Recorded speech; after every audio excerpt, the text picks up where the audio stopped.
SER Podcast.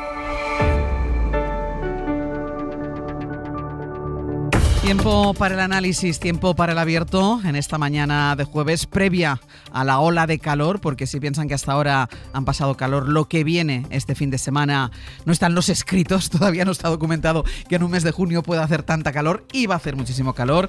Vamos nosotros con toda la actualidad esta mañana y con el análisis de Elisa de la Nuez. ¿Qué tal? Muy buenos días. ¿Qué tal? Buenos días. Con Joan Subirats. ¿Qué tal? Buen día, Joan. Buenos días. Buen día. Y con Javier Aroca. Buenos días. Hola, buenos días. Ahora enseguida vamos con todo lo que tiene que ver con lo que salió de la cumbre ayer de la OTAN, con ese documento firmado por los aliados y ese desmarque del presidente del gobierno, de Pedro Sánchez, con las consecuencias en forma de amenaza por parte de Donald Trump. Pero me van a permitir que estos primeros minutos del abierto lo dediquemos a algo que ha sido como un goteo en las últimas 48 horas y que al final ofrece un balance y una cifra tremenda, porque junio está siendo un mes más que negro para la violencia machista en nuestro país. Especialmente esta semana, de los días que llevamos de esta última semana del mes de junio, hemos conocido 4 asesinatos, 2 de ellos confirmados ya como violencia machista. Mariola Lourido, buenos días. Buenos días, Ángeles. Confirmados estos 2, pero después la justicia, las autoridades, la policía está investigando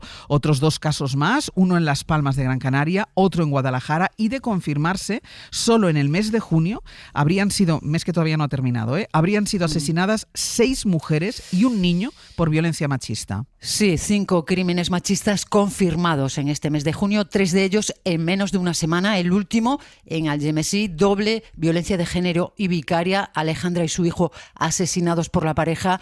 Ella, de origen venezolano, le había pedido que se fuera de casa. Él no dejaba de acosarla, quería denunciarlo. No lo hizo por temor a que perdiera los papeles y la documentación.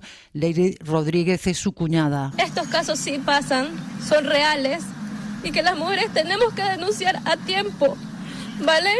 Que nadie se merece perder la vida, que los hombres no pueden llegar y arrebatarle la vida a una mujer como si nada. O sea, que es un niño que iba a cumplir 3 años el mes que viene, que no podía defenderse, ¿vale? Y una mujer, si hay problemas en la relación, dejarlo, pero no hacerle daño a las personas, no matar a las personas. Nadie tiene derecho de quitarle la vida a otra persona. Pero hay otros 3 asesinatos en investigación pendientes de la confirmación oficial. En Guadalajara, el de Rami Virginia, que desapareció la semana pasada y se busca a su pareja como presunto autor del crimen. La mujer tenía 2 hijos de 18 y 5 años. En Las Palmas, la justicia ve severos indicios de asesinato machista y posterior suicidio en los cadáveres de un matrimonio. Y en Gijón, hoy pasará a disposición judicial el hombre detenido por el presunto asesinato de Susana, con la que mantenía una relación sentimental. Estaba ella desaparecida desde mayo. La policía encontró su cadáver metido en una bolsa de plástico en un cubo de basura. La ministra de Igualdad, Ana Redondo, alerta. Estamos en alerta máxima de violencia de género. Igual que hay otro tipo de alertas, quiero que esto se tome muy en serio y muy en cuenta. Es imprescindible que los entornos laborales, los entornos de amigos, los entornos de la familia alcen la voz para salvar vidas.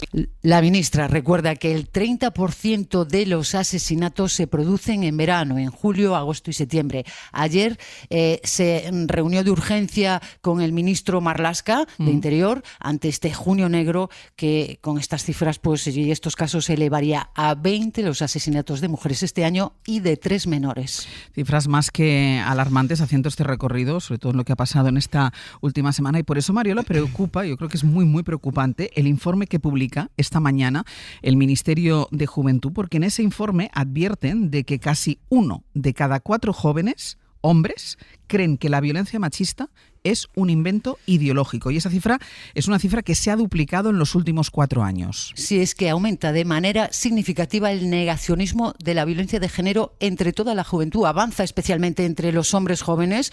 Un 23% piensa, como dices, que es un invento ideológico. Hace 4 años era el 12%, pero es llamativo que ese negacionismo crece también en las chicas. Ha pasado del 6 al 13%. Se está dando, Ángels, un retroceso en los valores del feminismo y en la lucha por la igualdad. Es mucho mayor en los chicos, pero empieza a notarse también en las mujeres jóvenes. El apoyo al feminismo ha caído al 41% en ellos, frente al 68% de ellas, que aún así también desciende 4 puntos en estos últimos 4 años. La brecha ideológica y política está asimismo muy marcada. Casi la mitad de las chicas, el 41%, se sitúa ideológicamente en la izquierda. Ellos, en cambio, se han derechizado de forma importante. La mayoría se ubica en el centro-derecha, el 25% en la derecha, el 33% en el centro, y hay un 8% de los hombres jóvenes que vota a la extrema derecha, según este informe que va a presentar hoy el Gobierno. Mariola, gracias. A ti, hasta luego. Son dos cuestiones que hemos puesto sobre la mesa en más de una ocasión en este abierto. El primero, la pregunta que nos hacemos siempre ante la elevada cifra de asesinatos machistas: ¿qué es lo que está fallando? ¿Qué falla? ¿Qué más se puede hacer? ¿Qué se tiene que seguir haciendo? Porque son ya demasiadas las mujeres asesinadas por violencia machista. Está siendo, insistimos, un mes de junio y estas 48 últimas horas han sido tremendas. Algo falla en este lado y algo falla también por el otro lado cuando vemos cómo aumenta el número de jóvenes, sobre todo jóvenes hombres, que niegan la violencia machista, que lo consideran un invento ideológico, y esto tiene mucho que ver con la derechización de esa franja de edad. ¿Qué conclusiones podemos sacar, Elisa? Bueno, yo creo que con respecto a lo primero que falla, tenemos claramente un problema de prevención, pero me ha interesado específicamente uno de los casos donde dice el problema de los papeles, ¿no? Que a ver si va a perder los papeles. Que no hay denuncia por no perder los papeles. Exacto. Entonces yo creo que cuando se adopten las medidas de prevención hay que poner mucho el foco en colectivos que puedan ser especialmente vulnerables, personas que estén en situación irregular, que no tengan papeles, porque se puede dar esta situación, porque otras veces hemos hablado de gente que sí había denunciado. Claro, cuando no hay una denuncia, obviamente es difícil o es imposible tomar algún tipo de medidas preventivas. El otro aspecto que me ha interesado también, cuando dice la ministra de Igualdad, el entorno, ¿no? Porque a lo mejor el entorno en este caso sí tiene papeles, es decir, no es solo la persona que se ve directamente afectada, que puede estar en una situación particularmente vulnerable, sino todos aquellos que están alrededor, familiares, compañeros de trabajo, que pueden ver esa situación. Eso sí que me interesa, porque esta idea ya muy antigua de esto es una cosa privada, hace mucho tiempo que no, esto es un delito público en todos los sentidos, y por tanto ese entorno puede ser también el que dé el paso adelante, y creo que eso es importante. Respecto al tema de las encuestas, bueno, lo hemos hablado muchas veces, es evidente que tenemos un problema de percepción, por así decirlo, ¿no? Que está muy mediatizado, lógicamente, por el discurso político y mediático, que puede haber sido porque se perciba, insisto, es un tema siempre de percepción, por determinadas gente joven, sobre todo hombres, que hay una radicalización en el discurso feminista, y por tanto ellos consideran que se sienten o pueden sentirse, digamos, agredidos o más susceptibles, y yo creo que eso es una cosa que hemos tratado aquí, y que cuando se hace un discurso que yo creo que es compartido socialmente, que es el tema de la violencia de género, es importante que los mensajes se den también atendiendo a ese porcentaje de la población que existe y no va a desaparecer, que siente que esto es un tema ideológico, que de alguna forma se culpabiliza a los jóvenes como colectivo. No sé, hay que cuidar mucho los mensajes, porque lo más importante es luchar contra la violencia de género. Joan. Sí, no, yo estoy bastante de acuerdo con Elisa en los dos temas. Sobre todo en el primero, creo que hay el tema del entorno es clave, es decir, el salto. Es decir, aquí, por lo que vemos en muchas de estas historias, es algo que ya viene tiempo repitiéndose, que hay una situación que se va agravando, que la persona, digamos, le cuesta, ¿no? A la mujer le cuesta pasar al nivel de denuncia, ¿no? Formalizar, digamos, sí, ¿no? Sí. Esa situación. Y ese salto es muy complicado a veces de hacer, porque pues tienes miedo de lo que le pasará a tus hijos si es que existen, tienes miedo de la repercusión que podrá tener en el futuro, piensas que esa situación puede luego calmarse, ¿no? Esas constantes elementos que todos digamos, utilizamos cuando queremos procrastinar, ¿no? La decisión la queremos aplazar en el tiempo. En cambio, muchas veces el entorno es muy consciente de esa situación, porque ha recibido señales de que eso sea así, ¿no? Es decir, yo creo que estamos ante una situación tan complicada que yo creo que deberíamos reforzar todos los elementos de proximidad, es decir, que los ámbitos municipales con más recursos, evidentemente, puedan tener más protagonismo en este tema, que el salto, es decir, que ayudemos un poco a que esas situaciones se generen de manera más comunitaria y permitan una defensa más comunitaria de las personas, porque lo que estamos viendo es una constante. Y ahora en verano, sí, parece absurdo decirlo así, pero lo sabemos, ¿no? Cada verano sabemos que aumentan las cifras de violencia contra las mujeres, ¿no? Y el calor no ayuda. No quiero ser frívolo, pero es así. O sea, está empíricamente demostrado. Claro, o sea, por eso.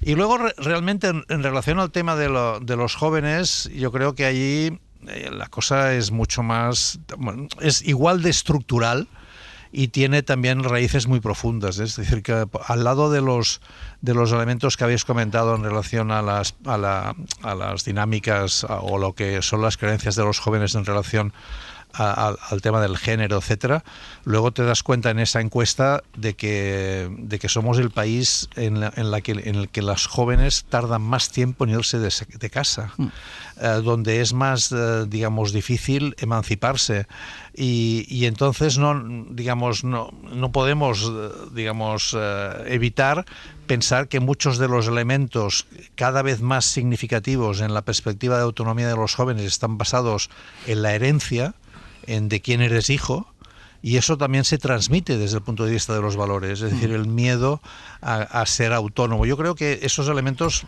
es decir, los dos temas son de un enorme calado y de una gran complejidad, pero muy, muy importantes. Yo creo que ambas miradas, ambas perspectivas tienen un trasunto común, y es el predominio, parece que irremediable, de la cultura machista, ¿no? Una cultura supremacista que defiende a través de mecanismos muy sutiles la dominación del hombre sobre la mujer, y eso se ve en todo el grueso de nuestra cultura, prácticamente en todo, en la literatura, en el cine, en nuestra cultura, en nuestra manera de comportarnos, las relaciones incluso afectuosas o amorosa, en todos los ámbitos, porque la cultura es omnicomprensiva, se observa y se avera esa cuestión de la dominación del hombre sobre la mujer. Eso luego, claro, tiene consecuencias y especificidades de nuestro tiempo. Una de las especificidades, lo han dicho mis compañeros con otras palabras, es el individualismo. O sea, muchas veces es verdad que el entorno ayuda a la criminalidad, pero muchas veces el entorno también nos ha salvado.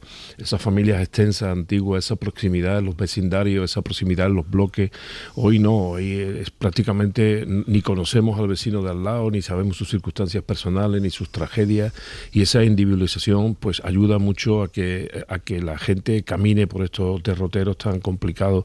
Esto luego interviene también en la política y en la inclinación de los jóvenes, porque empiezan en su propia y dura trayectoria formativa y personal, y en esto confluye otra cosa. Confluye es que como los sabios, digamos, en este caso de los posicionamientos políticos más extremos, saben de estas debilidades de nuestra sociedad, pues apuntan en la línea esa, ¿no? De ponerse al lado de los dominadores, ya sea en este caso en la relación hombre-mujer o, por ejemplo, con lo que se refiere a la inmigración. Lo cito porque son dos elementos vitales y performativos hoy día del pensamiento más extremo desde las posiciones más derechistas.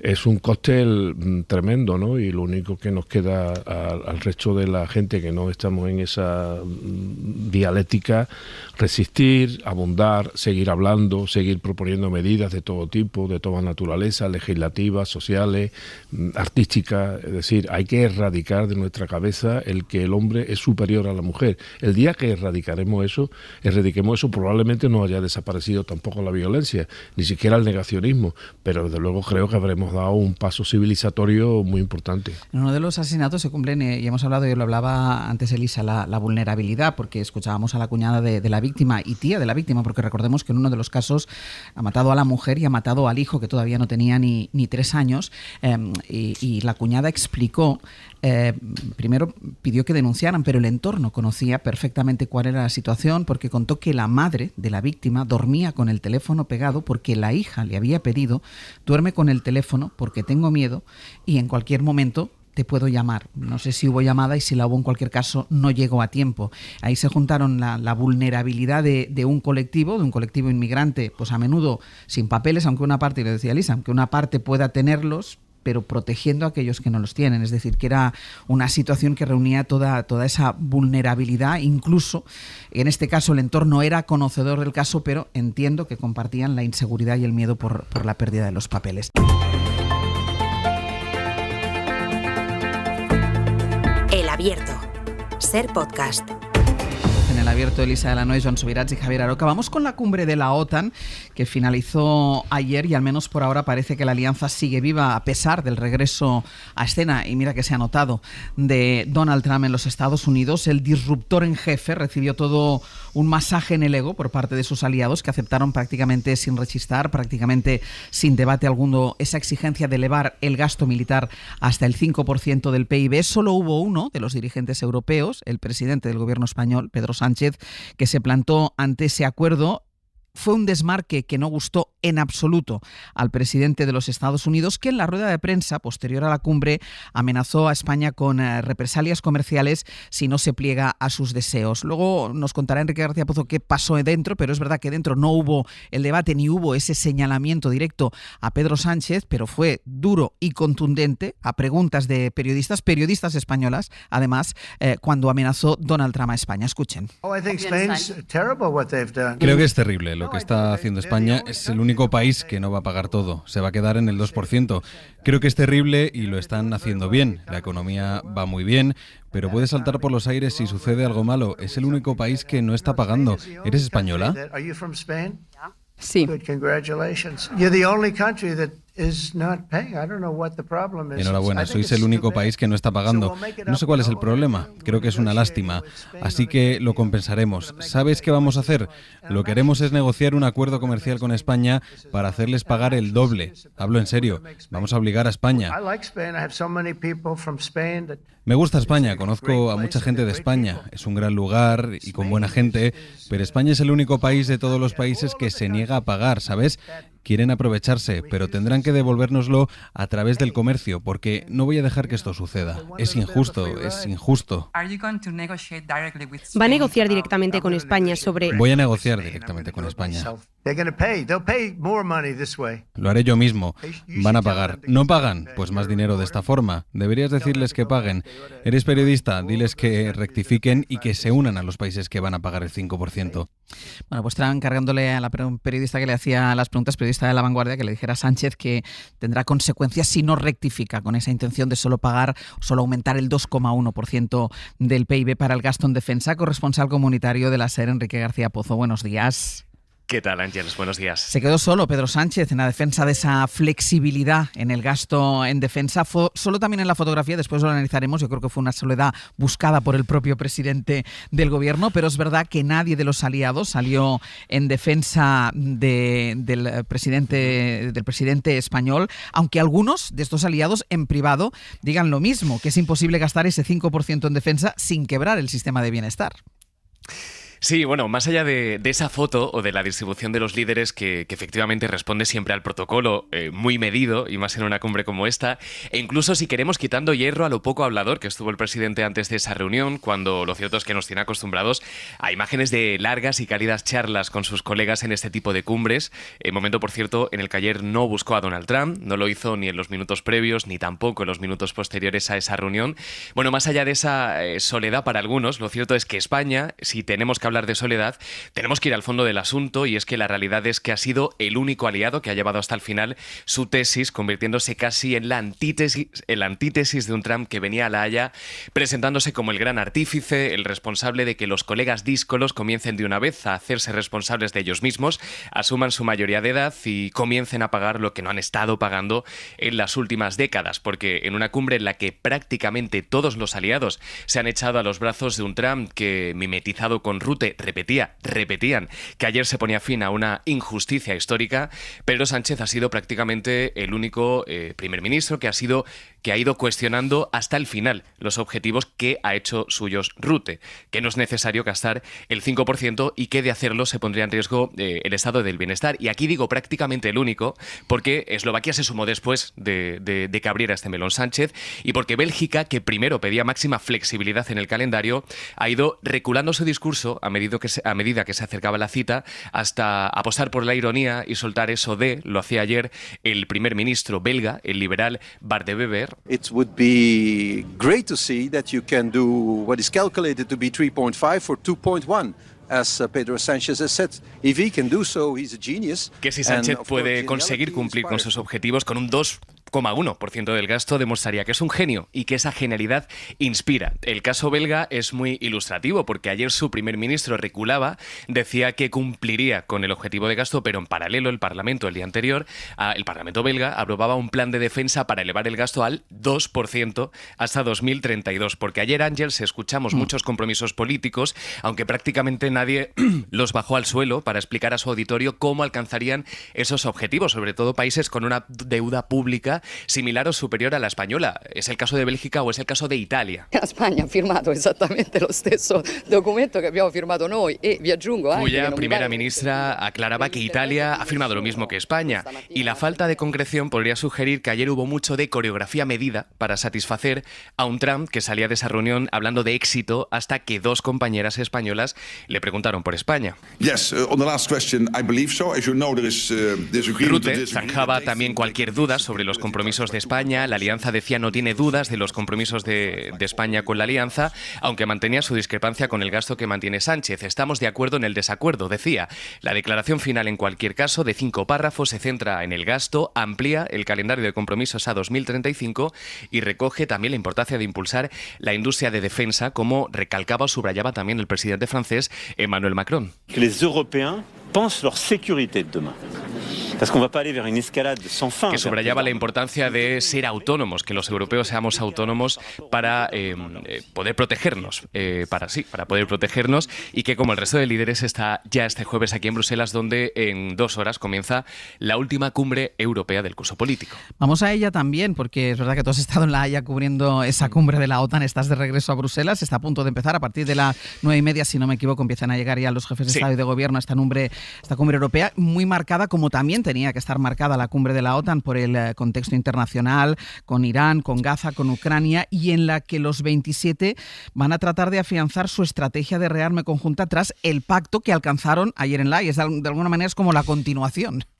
Sí, todavía con la resaca de lo que firmaron ayer o lo que pudieron discutir ayer. Hoy también van a explicar cómo cada una de las capitales está poniendo en marcha los planes de defensa, van a compartir cómo se están desarrollando cada uno de los primeros ministros, y también van a debatir sobre Oriente Medio. Será el gran capítulo de esta jornada, en la que se va a hablar también de Ucrania, pero que, como ocurrió ayer en La Haya, la agresión rusa a Ucrania cada vez va a tener menos protagonismo. De hecho, el presidente ucraniano va a intervenir, como viene siendo habitual en ese tipo de cumbres, pero lo va a hacer de forma telemática. El motivo es que esta tarde se desplaza a Estrasburgo, va a participar en un acto en el Consejo de Europa, que es el organismo que está ultimando los instrumentos jurídicos para poner en marcha el Tribunal Especial para juzgar el crimen de agresión a Ucrania, y es muy probable además que hoy conozcamos nuevos o definitivos pasos. Se hablará sobre Oriente Medio y no sabemos si se hablará de ese informe que presentaba el lunes, del que apenas hemos hablado en realidad esta semana. Bueno, hemos hablado, pero ha quedado más desapercibido, ¿no? Ese informe que presentaba Kallas el lunes a los ministros de Exteriores,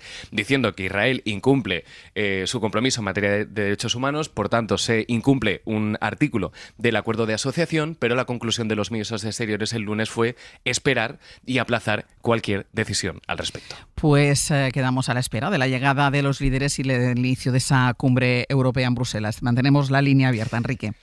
Muy bien, hasta luego. Pues bueno, esa ha sido la amenaza del presidente de los Estados Unidos, amenaza con guerra económica. Parece que para el presidente de Estados Unidos, más que de seguridad, eso va, o de defensa, eso va de economía, porque la respuesta no va en relación a la defensa o a la seguridad, sino que la respuesta de Donald Trump es castigar con más aranceles. La respuesta de España es clara: la negociación de los aranceles, la gestión de las aduanas le corresponde a la Unión Europea. El Abierto. Ser podcast. En el Abierto, Javier Aroca, Lisa de la Nuez y Jan Subirats. Vamos con la respuesta del Gobierno a esa amenaza que escuchábamos antes de irnos a publicidad por parte de Donald Trump, esa respuesta del Gobierno a la amenaza de que España lo pagará a través de los aranceles, que tendrá que pagar el doble, según dijo ayer el presidente de los Estados Unidos, Guillermo Lerma. Buenos días. Hola de nuevo, Ángels. A pesar de que Trump dice que ese no al incremento del gasto en defensa va a traer consecuencias comerciales, en el Gobierno recuerdan algo que es importante, y es que en esa materia y también en todo lo que tiene que ver con las aduanas, las competencias, quien las tiene es la Unión Europea, es Bruselas, y es con la Unión Europea, dicen, con quien tendrá que negociar si quiere negociar algo Donald Trump. En cualquier caso, en el Ejecutivo mantienen que España es un país soberano y descartan entrar en el choque diplomático con Washington.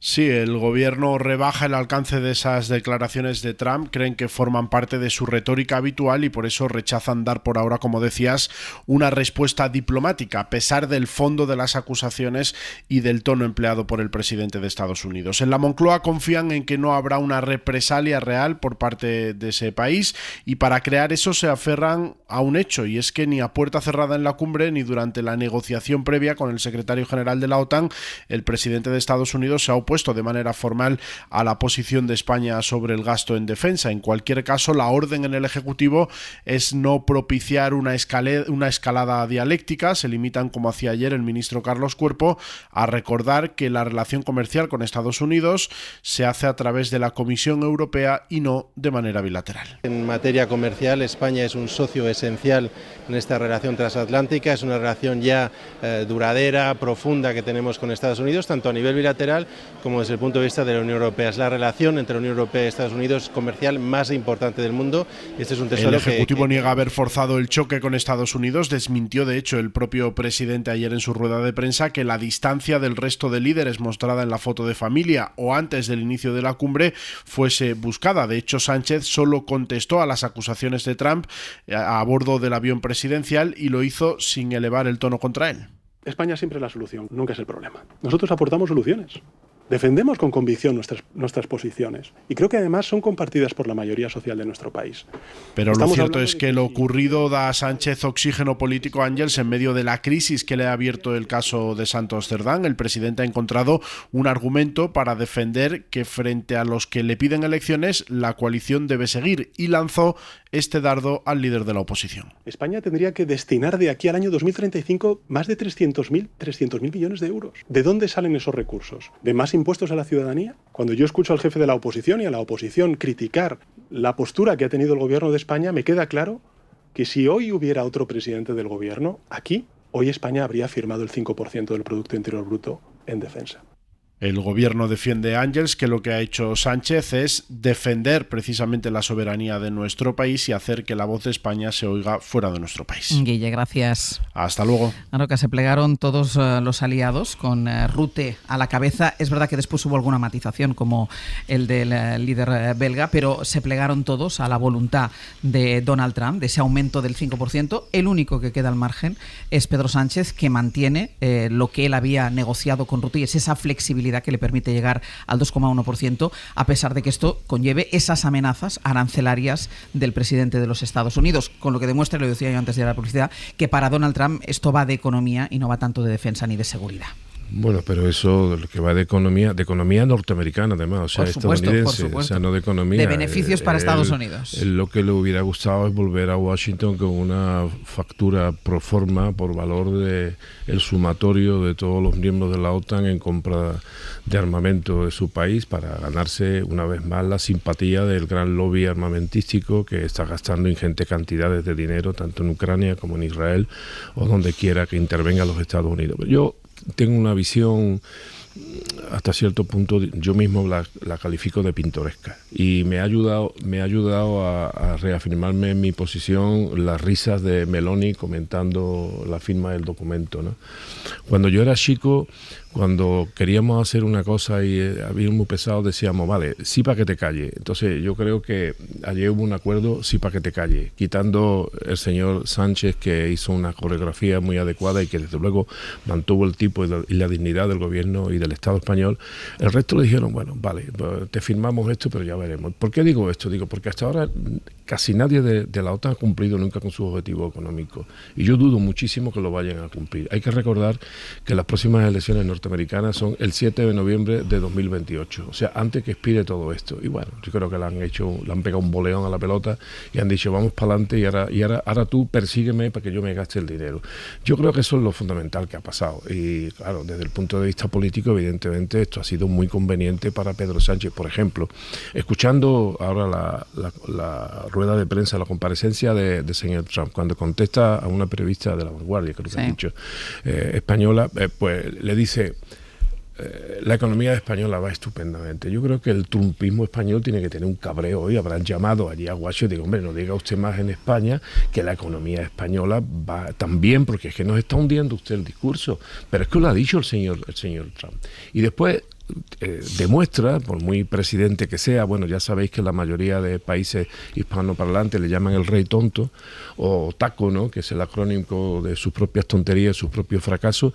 Bueno, pues presenta un desconocimiento profundo de cómo funciona el mundo. Yo dudo mucho que sepa dónde está España, pero si sabe dónde está España, seguramente no podrá poner con el dedo dónde está Morón y dónde está Rota, y desde luego no tiene ni puñetera idea de cómo funciona la Unión Europea, pero a la hora de decir lo que ha dicho sobre los aranceles, este hombre desconoce que la política comercial y la política arancelaria común son políticas cedidas desde los Estados miembros a la propia Unión Europea. Por tanto, no tenemos competencia. No es que diga el señor Cuerpo o el señor Sánchez, no me reúno con usted para hablar de los temas, es que no pueden, porque no tienen esa competencia. Eso lo tendrá que discutir pues con el comisario correspondiente de la Unión Europea, de la Comisión y con las autoridades comunitarias. Yo creo que ha sido un buen gesto de Pedro Sánchez. Yo creo que le da un balón de oxígeno muy importante y que lo va a continuar engrandando con la reunión del Consejo Europeo, y después se va a lucir también, como va a lucir la bata de cola, lo digo porque como en Sevilla, va a lucir la bata de cola como si fuera Lola Flores en la reunión de la ONU que va a haber en las próximas semanas en la ciudad de Sevilla. Joan. Sí, yo estoy de acuerdo con Javier. Es decir, el acuerdo que se ha suscrito ahora en La Haya lo que hace es cambiar el acuerdo que se tomó en el año 2014 para que todos los países de la OTAN pagaran como mínimo el 2%. A día de hoy hay 8 países de la Unión Europea que aún no han alcanzado esa cifra, ¿no? Estamos en el 2025, ¿no? Y ahora, un poco lo de la pelota para adelante, se ha dicho, en el 2035, el 5%. Vale, muy bien, o sea, pues vamos, o sea, si es como pasó con la última vez, con el 2014, pues ¿a qué nos estamos comprometiendo, no?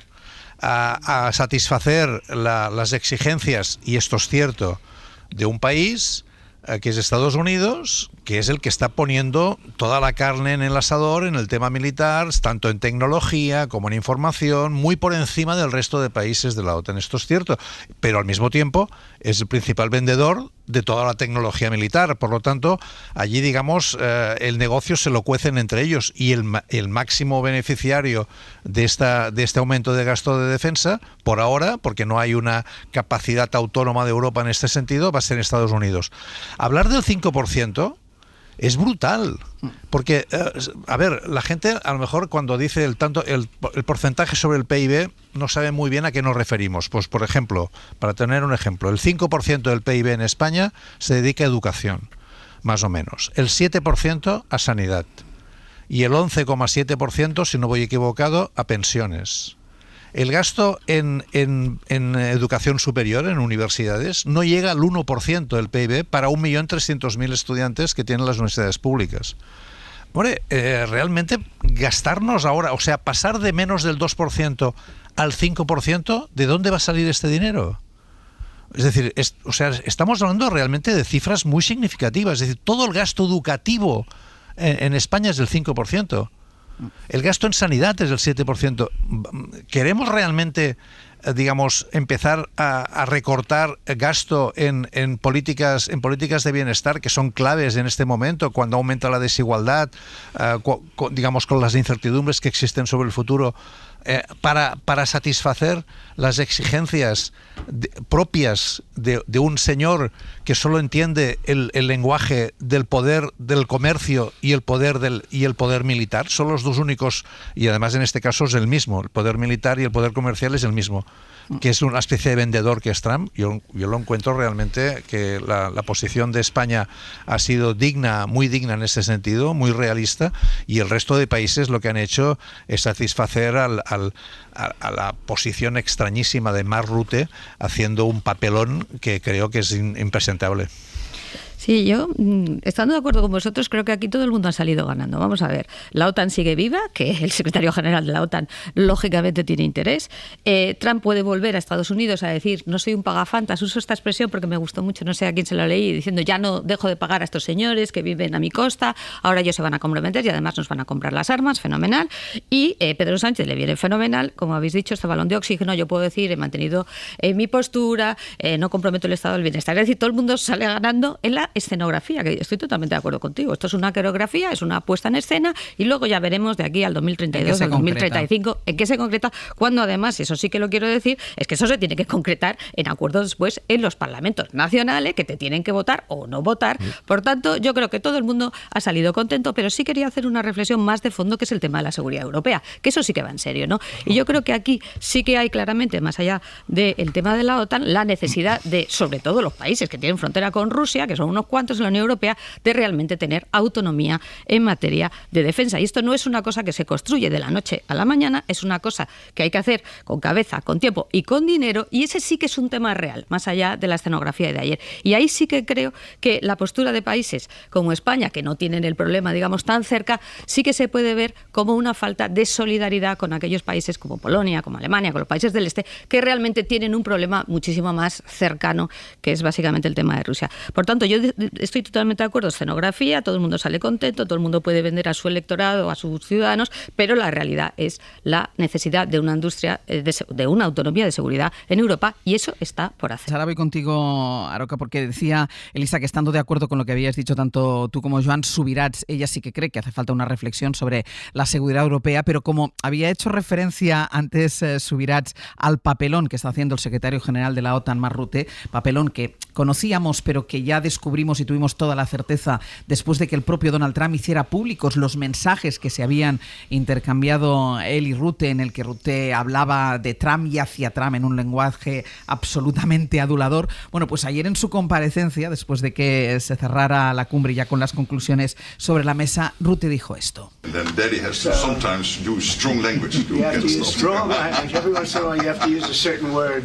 Rutte se refiere a Trump como daddy, que significa papi, y dice papi a veces tiene que utilizar palabras duras. Aroca. Bueno, la verdad es que era de esto un poco de lo que quería hablar a raíz de lo que ha dicho mi compañera Lisa. Primero, decía que la OTAN no estaba tocada. Yo creo que la OTAN sale muy tocada de esta cumbre, también por el asunto coreográfico y porque el mensaje que ha recibido la ciudadanía europea, me refiero concretamente a la ciudadanía europea, en unos tiempos tan convulsos y tan violentos, dos cosas. Primero, que tenemos un secretario general de la OTAN que es un rastrero, es un súbdito mayor del rey tonto, que se arrastra y además con un lenguaje inaceptable. Yo espero un poco de vergüenza ajena. Yo creo que los propios miembros de la OTAN deberían tomar medidas porque este señor no representa, no debería de representar algo tan importante como la OTAN. Y después también en este término porque, por cierto, que Rutte fue un gran depredador de la economía del sur de Europa durante su mandato como primer ministro de los Países Bajos. ¿No os recordáis ya aquello de PIGS, que significa cerdos? Pues era Portugal, Irlanda, Grecia y España. Nosotros éramos los cerdos para este señor Rutte. Bueno, eso es lo primero. Segundo, pues la gente, la ciudadanía, se ha dado cuenta de que la OTAN es un garito de los Estados Unidos. La prueba es la propia reacción de cabreo, de berrinche de Trump. Dice, bueno, como no me gusta la posición de España, yo voy a tomar medidas unilaterales. ¿Pero usted qué es, el dueño de la OTAN? Pues sí, es el dueño de la OTAN. Por tanto, esos dos mensajes, el mensaje de Rutte y el mensaje de la OTAN. Y después hablamos seguridad europea y solidaridad.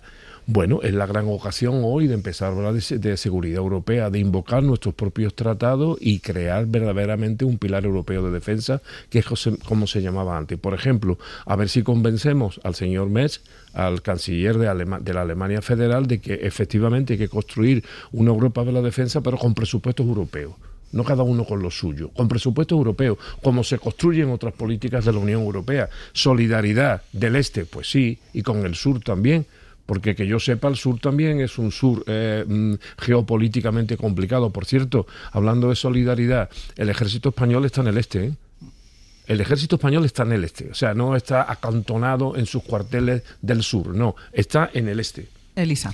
Sí, no, yo no voy a defender al señor Rutte, pero sí que creo que el objetivo de la cumbre está conseguido en el sentido de que con todo lo que había, digamos, se vuelve a escenificar la OTAN, Estados Unidos, el compromiso de los socios europeos, y creo que eso es importante. Y Rutte al final es un político. Me estaba acordando que el propio Pedro Sánchez sonó en su momento como un posible secretario general de la OTAN. Es decir, esto es un puesto político y entiendo que su función básicamente es mantener el organismo más o menos con vida. Con respecto a lo que dices de la industria de defensa, totalmente de acuerdo. Esto es lo que habría que hacer, ¿no? Una industria de defensa con presupuestos europeos.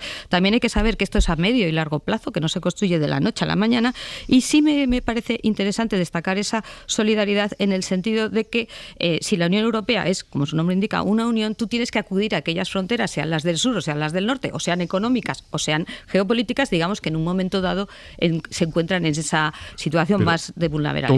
Toma nota de una cosa que es fundamental en la OTAN. Cuando le han preguntado al señor Trump por el artículo 5 de la OTAN, que me lo sé de memoria, sí, el tratado, sí. Es decir, el que promueve la asistencia mutua en caso de amenaza, cada uno ha dicho que, bueno, hay diferentes interpretaciones, que este artículo puede tener diferentes interpretaciones. Un mensaje para gente espabilada, ¿no? El caso del respeto que tiene el señor Trump por las normas del derecho internacional y por las normas de su derecho nacional es evidente que es cero, ¿no? Quiero decir, pues el que manda, ¿eh? No. En la OTAN me refiero. Es el que paga, que quizá es un poco el tema. Pero dicho eso, sí que me parece que la parte más importante es la segunda parte, es la construcción de esa industria europea de defensa autónoma de los Estados Unidos, que llevará un plazo y que va a exigir dinero.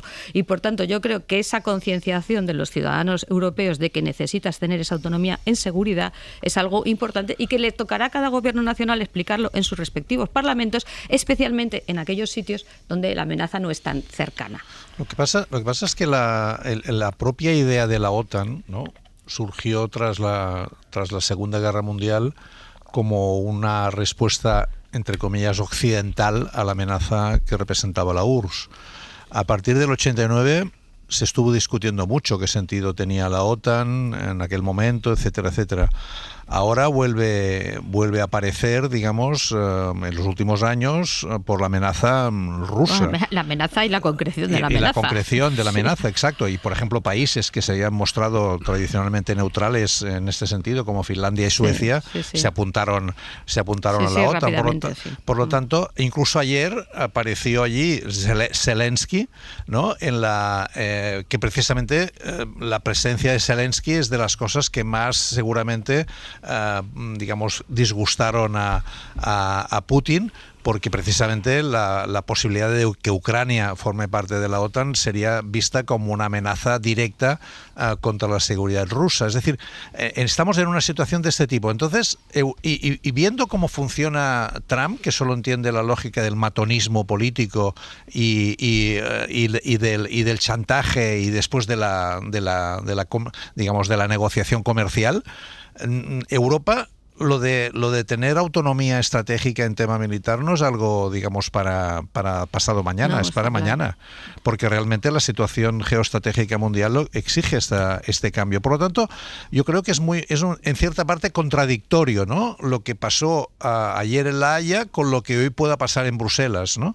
porque son dos, o sea, ¿Cómo lo tomamos realmente, ¿no? Es decir, ¿qué papel jugará, por ejemplo, ahora estoy hablando ya digamos, de política internacional, pero qué papel jugará Gran Bretaña, que siempre ha tenido una relación como el Big Brother con Estados Unidos, pero ahora también quiere reforzar su posición europea? Bueno, esos son interrogantes que quedan planteados. El interrogante también que queda planteado es qué quiere decir que España va a pagar el doble.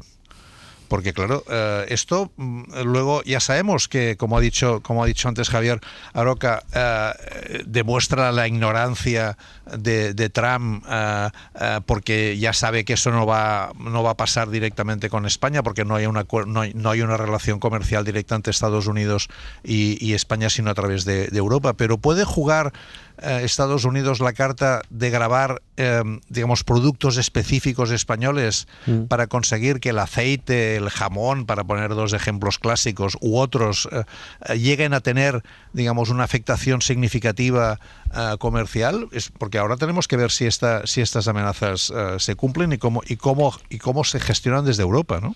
Bueno, se gestionan mal desde Europa, porque hay que recordar, lo digo yo como andaluz que soy, que ya en su época anterior ya grabó productos genuinamente andaluces.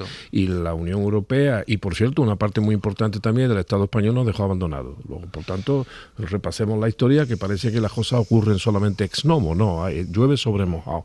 Sobre la presencia de Zelensky, bueno, el principal afectado supongo que debe de ser el jefe del garito, es decir, Trump, porque si alguien ha defendido últimamente, además enérgicamente, frente al propio Zelensky, al que humilló en la Casa Blanca, de que Ucrania no podía pertenecer a la OTAN, ha sido precisamente el señor Trump.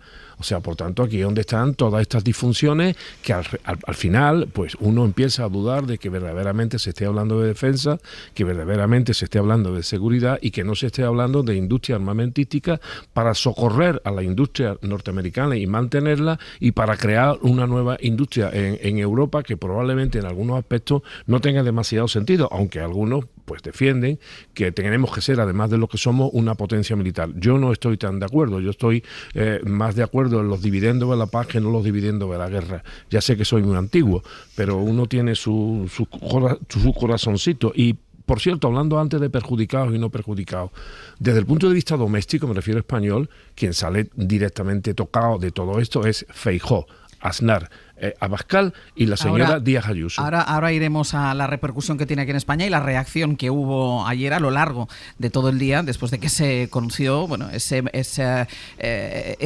discrepancia del presidente del gobierno, Pedro Sánchez, y la lectura que se quiere hacer. Entonces aquí hablábamos de un aislamiento buscado y voluntario del presidente, y la otra lectura que se hace desde el otro lado es que España se convierte en irrelevante en el ámbito internacional. Elisa, ¿querías decir algo? Sí, no, quería un poco lo que decía, volviendo a lo que decía Subirats, evidentemente tenemos esa disparidad, digamos, entre la escenografía y el relato y luego la realidad, y esto vamos a tener que convivir con ello mucho tiempo. Y respecto a los acuerdos comerciales, sin duda, claro, son competencia de la Unión Europea, pero pueden ir a por productos que solo exporta España o que exporta más España. Por tanto, esa amenaza no sabemos, porque las amenazas del señor Trump pues a veces son un bluff, a veces una herramienta de negociación, a veces no, ya veremos, pero digamos el hecho de que negocie con la Unión Europea no pone a salvo determinados productos españoles de ser especialmente gravados. Vamos ahora con las reacciones a España, pero antes no me resisto. Rueda de prensa ayer de Pedro Sánchez cuando finalizó la cumbre de la OTAN y cuando ya se estaba yendo del atril el presidente del gobierno, se estaban levantando los periodistas, en la sala de prensa se escuchó esto. Bueno, buenas tardes y buen viaje. Pedro Sánchez, no te rindes, te queremos. Pedro Sánchez, no te rindas, te queremos. Buscó quién era la autora de esa frase, quién había lanzado ese grito. Nuestro corresponsal comunitario que estaba de enviado especial a La Haya dijo que era una mujer de origen indonesio acreditada en la sala de prensa de la cumbre de la OTAN. No supo explicar para qué medio trabajaba, pero en cualquier caso sí que se ve que era una fan de Pedro Sánchez que le lanzó ese grito después de el día que llevaba Pedro Sánchez. Entiendo que le llegó al corazoncito ese momento. Pedro Sánchez, no te rindas, te queremos. Vamos con las reacciones. Primero las reacciones de los socios. Sara Selva, ¿qué tal? Muy buenos días. ¿Qué tal, Áñez? Buenos días. Porque el único socio que ha criticado la decisión del gobierno ha sido Podemos. Insiste Ione Belarra en los ataques sobre el Ejecutivo y sigue acusando también al gobierno de engañar al país, porque dicen que Pedro Sánchez sí ha acordado aumentar el gasto militar a pesar de las amenazas de Trump. Sí, donde la mayoría de los socios ven un desafío por parte del presidente Pedro Sánchez, Podemos ve todo lo contrario, un engaño. Llega el partido de Ione Belarra a la misma conclusión que el Partido Popular. Sostienen en Podemos que Sánchez está mintiendo, que en realidad sí ha firmado el 5% y eso, dicen, es una traición. El calado de la traición a la clase trabajadora que acaba de cometer el presidente Sánchez no tiene precedentes desde que Zapatero aceptó las políticas de austeridad hace una década. Es gravísimo que el presidente... Esto Podemos lo mantiene a pesar de las amenazas de Trump. Lo explican diciendo que Trump reacciona así porque, aunque España sobre el papel, dicen, ha firmado el 5%, Pedro Sánchez en público va diciendo otra cosa. Podemos exige además que España salga de la OTAN, de lo que consideran una organización terrorista, y que revoque la autorización de las bases estadounidenses. Es una postura histórica de los partidos a la izquierda del PSOE, que comparten también otros socios como Izquierda Unida, pero en esto de criticar a Sánchez en este momento, Podemos se queda solo. En Esquerra, por ejemplo, Rufián lo resumía así. Siempre ha sido una buena cosa cabrear a Trump, como resumen de mi visión de la política internacional. Siempre es una buena cosa cabrear a un fascista neoliberal. Y en Sumar, en el socio de la coalición, pues más de lo mismo. Les he de decir que España no es un país vasallo de Trump. España es un país soberano y toma sus decisiones propias. Les sirve a los socios este enfrentamiento con Trump para reivindicar la importancia de que España siga teniendo un gobierno progresista. Espera, Sara, que te quiero preguntar otra cosa, pero antes y por continuar con las reacciones aquí en España, el Partido Popular, Josué Coello, buenos días. Hola Ángeles, buenos Hay días. esa línea con Podemos cuando hablan de que Pedro Sánchez está engañando con lo que realmente ha afirmado. Insisto, a pesar de las amenazas de Trump, la diferencia es que el PP lo que no hace es posicionarse, ¿no? Es decir, atacan la postura del gobierno, pero lo que no aclaran es qué hubieran hecho ellos, hubieran apoyado ese incremento al 5% si estuvieran gobernando. Sí, es tan insaciable el PP con sus críticas al gobierno que a veces, como le pasó ayer con el gasto en la OTAN, entra en contradicciones. Por un lado, no se cree que España vaya a aportar ese 2,1%. La farsa terminó, escribía Feijóo en redes, dando por hecho que España aportará el 5%. Según fuentes del PP, Sánchez miente para contentar a sus socios parlamentarios. Pero hace tan solo unos minutos, preguntado por esto en los pasillos del Congreso, Miguel Tellado ya no hablaba de cifras. Nosotros lo que creemos es que España necesita un presidente del gobierno que sea fiable. Los españoles ya saben que Pedro Sánchez no es de fiar y ahora lo saben en Europa y lo saben todos los Estados miembros de la Organización Atlántico Norte. Pero a la vez, y esto es lo paradójico, el PP criticó a Trump por sus amenazas a España, amenazas que demostrarían que España no llega al 5%, a pesar de estas críticas del PP y de las acusaciones. Y para cerrar la cuadratura de la contradicción del PP con este tema, no podía faltar ella. Y nosotros, desde luego, aparte de ser un gobierno netamente, abiertamente proamericano, estamos totalmente en contra de romper puentes, de quemarlos con administraciones como la de los Estados Unidos. Creo que el presidente del gobierno trata a los españoles como idiotas. Acaba de firmar un acuerdo delante de todo el mundo, delante de todos los países que conforman la OTAN, y a continuación nos dice que no ha firmado lo que todo el mundo ha visto que hemos firmado. Ayuso, precisamente desde Nueva York, que se salió de la línea marcada por Génova para posicionarse junto a la administración estadounidense en sus amenazas a España. Y Ángels, tú lo decías, anoche preguntamos qué haría el PP con este gasto si ellos estuviesen gobernando, si les parece bien ese 5%, y la respuesta fue propia del mejor defensa central despejando balones. No nos podían concretar porque en el PP dicen no tienen una auditoría de Estado del Ejército. Josu, gracias. A vosotros. Sara, la otra pregunta que te quería hacer es por esa reunión que hubo ayer, que no estaba agendada por parte de ninguno de los líderes del Partido Popular y de Vox, pero ayer hubo pleno en el Congreso y aprovecharon ese pleno para encontrarse a solas Alberto Núñez Feijóo y Santiago Abascal. Sí, se reunieron durante algo menos de una hora en el despacho de Feijóo en el Congreso, justo después de la sesión de control. Es llamativo el momento en el que se produce esta reunión porque PP y Vox llevan meses de enfrentamiento público, con Abascal metiendo al PP en el mismo saco que el PSOE, diciendo que engaña a sus votantes, que no hace oposición, pero a pesar de esa distancia que intentan marcar en público, la reunión demuestra que la relación entre ambos sigue bien engrasada. El encuentro no se comunicó a la prensa con antelación y después lo confirmó el PP. Lo describen como un encuentro cordial y respetuoso a pesar de las discrepancias y no desvelan apenas nada del contenido. En el PP aseguran que hablaron del contexto nacional e internacional y en Vox no añaden más. Solo apuntan que Abascal siempre dice lo mismo en público que en privado. Así que es de esperar que le insistiera a Feijóo en la necesidad de presentar una moción de censura, que es lo que repite a diario en público. Abascal y Feijóo llevaban sin reunirse en persona, al menos que sepamos, desde septiembre de 2023, justo después de las elecciones generales. Sara, gracias. Hasta luego. Joan, los equilibrios que hace el Partido Popular acaban por resultar hasta entrañables. Es decir, el gobierno nos engaña, el presidente del gobierno nos engaña, pero Trump demuestra que no engaña y además Trump también lo hace mal y luego ya sale Isabel Díaz Ayuso para dinamitarlo todo. O sea, cualquier intento de equilibrio que está haciendo el Partido Popular lo dinamita Ayuso. Y todo esto sin que el Partido Popular diga cuál es su postura, cuál es el porcentaje, qué es lo que piensa. Ha sido imposible en las últimas 48 horas.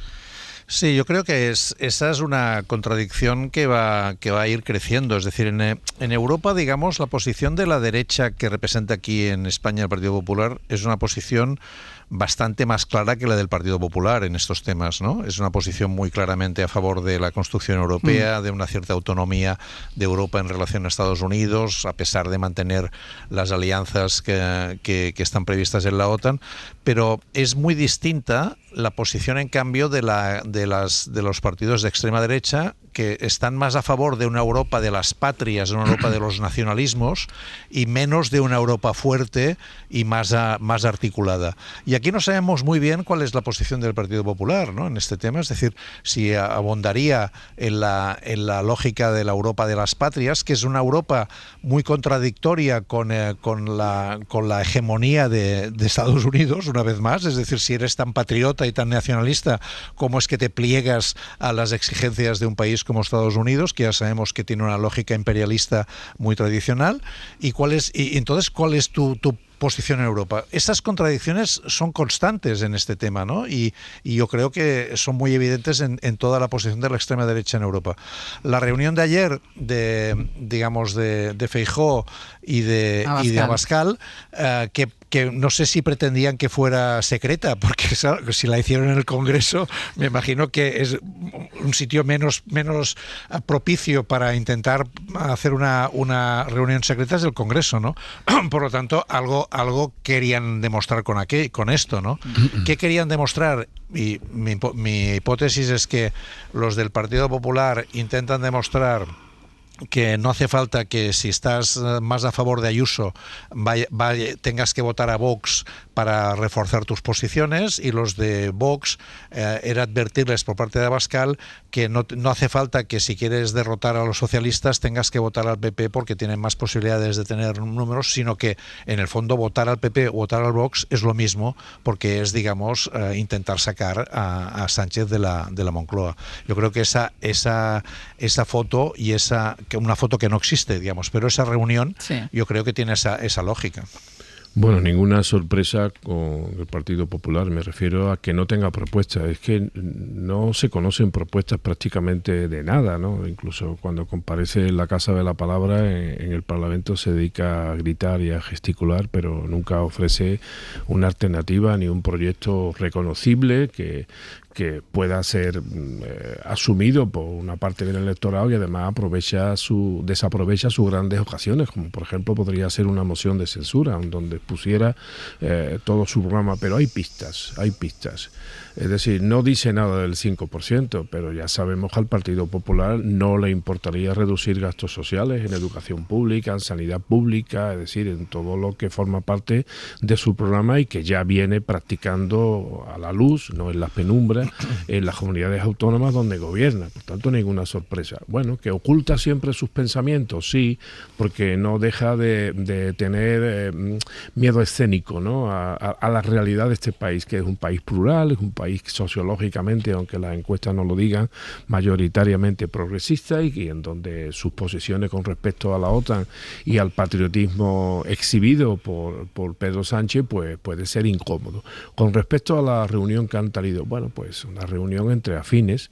Yo lo definiría como una cumbre de la extrema derecha en España, donde se han reunido los dos principales operadores de la extrema derecha, con un telón de fondo, uno formal, que es que se acaba el periodo de sesiones, y por tanto, bueno, vamos a saludarnos y a limar algunas asperezas lingüísticas que hemos expresado en el gran teatro del Parlamento, y después con la vista puesta también en el Congreso del Partido Popular, en donde la ponencia política, liderada por moderado Moreno Bonilla, va a dejar clarísimo que al PP no le importaría en absoluto apoyarse o apoyar a Vox en unos resultados electorales que propiciaran la llegada del Partido Popular y Vox, o de Vox y el Partido Popular, al gobierno de España. Elisa. Sí, yo creo que todo esto es que forma parte de la escenografía, ¿no? Y de la incoherencia profunda, no ya del partido de la oposición, sino también del gobierno, porque es que estamos en un escenario que no se nos olvide, donde no es cierto que el partido del gobierno tenga una mayoría por la sencilla razón de que no consigue aprobar unos presupuestos, que esto de vez en cuando hay que recordarlo, no digo ya subir el gasto en defensa, es decir, estamos hablando de otra cosa, pero también es cierto que el Partido Popular no tiene más oposición que la de sacar a Pedro Sánchez del gobierno, y claro, eso, lo mismo que siempre digo, el gobierno tiene una coalición negativa para que no gobiernen otros, pues el Partido Popular tiene una idea de que hay que sacar a este señor de la Moncloa y cuál es la propuesta. Entonces, claro, esto de verdad que es muy agotador para el ciudadano de a pie porque no hay propuestas. Y tampoco, insisto, en esta idea, tampoco la puede hacer el gobierno porque al final no tiene la mayoría para sacarlos, y no es verdad que tenga una mayoría progresista, tiene dos partidos que son de derechas, digamos, en la mayoría de investidura, y esta es la situación, y perdonad que sea tan clara, pero claro, en este marco todo es relato, todo es parecer, todo es a ver cómo salgo en la foto, a ver si saco a este señor de la Moncloa o a ver si este señor aguanta la Moncloa. Va de esto, claro, propuestas, proyectos, alternativas y cosas que le importen a la ciudadanía, pues por ahora pocas, pocas. No, cuando hablas de derecha, supongo que no estarás comparando el PNV.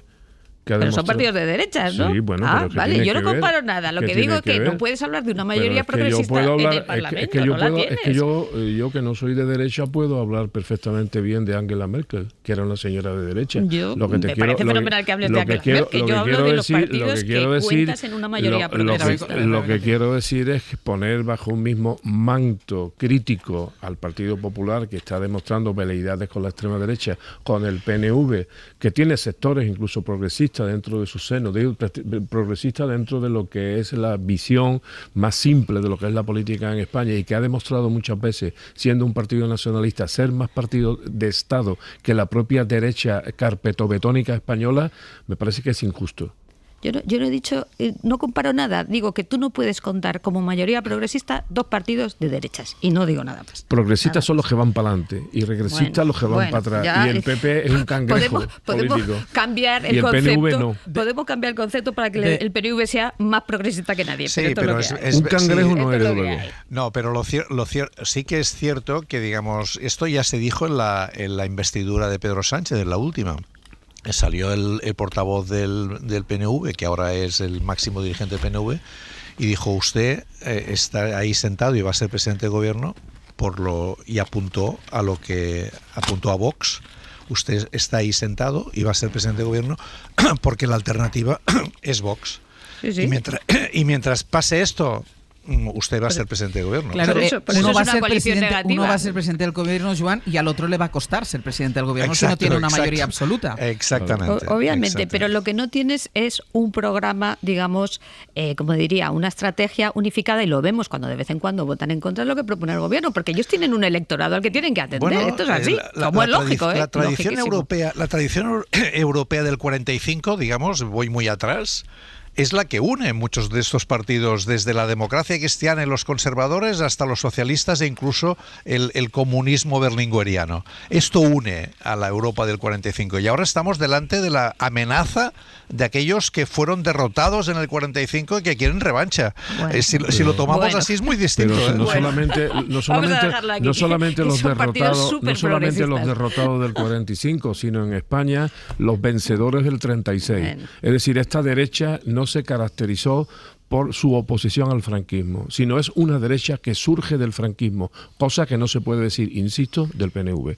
Dejadme que vaya con lo último, que va a marcar también la agenda del día y que tiene que ver con la ley de amnistía, porque está previsto que el Tribunal Constitucional resuelva el recurso presentado por el Partido Popular contra la ley de amnistía. Ya saben que a principio de semana, el lunes, empezó la reunión de los integrantes de este Tribunal Constitucional. Llevan ya 3 días, este será el cuarto 3 días consecutivos de reuniones, pero será hoy, en este cuarto día, cuando den la respuesta definitivamente, cuando haya la votación. Miguel Ángel Campos, buenos días. Hola, muy buenos días, Ángel. Y en principio parece que no cambia nada, ¿no? Que el Tribunal de Garantías va a dar luz verde a la ley de amnistía, es decir, que tiene encaje dentro de la Constitución española. Eso es lo que se espera que voten los 6 magistrados progresistas frente a los 4 conservadores. Sí, ese supuestamente va a ser el reparto a lo largo del día de hoy.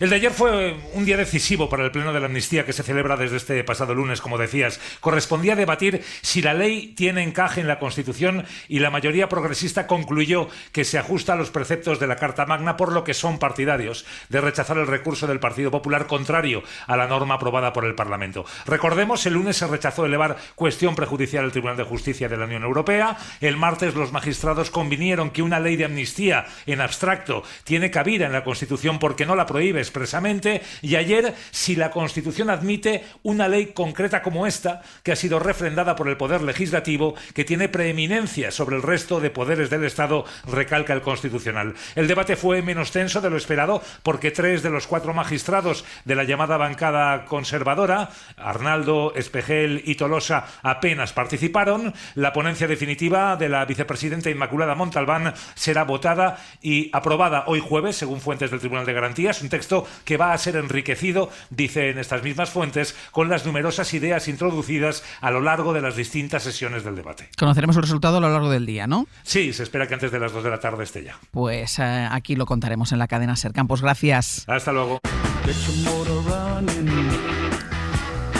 Vamos a ir terminando ya el abierto. Ana Usle, Brian Pérez, buenos días. ¿Qué tal? Buenos días. Los encargados hoy de contarnos lo que vamos a hacer hasta el final del programa, después del boletín de las 10. Pues Jaime García Cantero y Nuño Domínguez ya están en la antesala del Consejo de Ministros. Están corriendo la banda ya. Están corriendo la banda para traernos su Ministerio de Ciencia y Tecnología. Y vamos a hablar, por ejemplo, de la boda de Jeff Bezos. ¿Pero no sería Martín Bianchi? Claro, no estamos en 15 minutos de fama porque vamos a hablar del impacto medioambiental de esta boda. Vale. Que parece que no, pero más de 200 invitados, más de 90 aviones privados que están llegando a Venecia para esa boda que se va a celebrar en las próximas horas y también tiene sus implicaciones medioambientales. O la guerra y el gasto en defensa, que ya estamos un poco cansados de hablar de ello, pero hay que hablar también que hay detrás de la industria militar tecnológica estadounidense, eso de que Trump quiera que compremos su hardware militar, ¿no? Que hay ahí detrás. Yo no sé si es cansancio creativo, que estamos mejor que nunca, o que te quieren mandar ya lejos de vacaciones. ¿Dónde voy? 10:30 de la mañana, ¿sí? Te vas a un funicular a Zurich. Bueno, no está mal. No es mal plan. No es mal plan. Exacto, con el, como dice Elisa, ¿Te con el parece calor bien? que hace aquí ¿Buen me plan? parece perfecto. Emociones fuertes, Venga. es lo único que te puedo decir. No soy de alturas yo, ¿eh? Pues veremos. Vale. Bueno, y si no eres de alturas, pues quédate a la clase de lengua con Lola Pons, que nos tiene... ibas a decir otra cosa, Iba a porque decir ya eso. sé de qué va hoy Sí, Lola Pons. bueno, no pasa nada. Lola Pons, que nos tiene preparada una clase de edadismo y discriminación de la edad con el uso de la lengua. Préstale mucha atención hoy a la clase de Lola Pons. Yo puedo ser muchas cosas, pero edadista no soy, ¿eh? Vale. La discriminación de la edad en el uso de la lengua, la cosmética, que también tiene mucha discriminación de la edad, o la diferencia entre hombres y mujeres. A quien seguramente en alguna ocasión te han dicho algo de señorita. A mí no me dicen nada. Señorita. Vale. No, pues señorita no, señora. Vale, perfecto. Por ejemplo. Entre otras muchas cosas. Y hoy en el cine 2 películas sobre la amistad, una con mucho ruido de motores y la otra cine mudo, o sea que se estrenan F1 la película y La Quimera del Oro en cines. Ajá. Y Javier Ocaña nos hablará de las dos.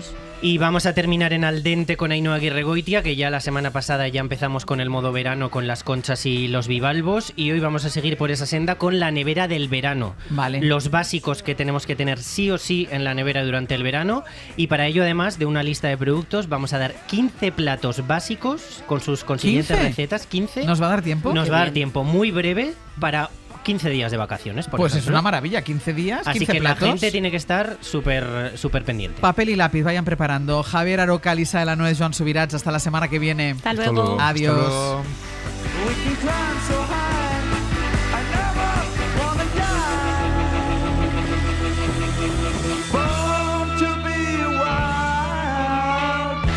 Para no perderte ningún episodio, síguenos en la aplicación o la web de la SER, Podium Podcast o tu plataforma de audio favorita.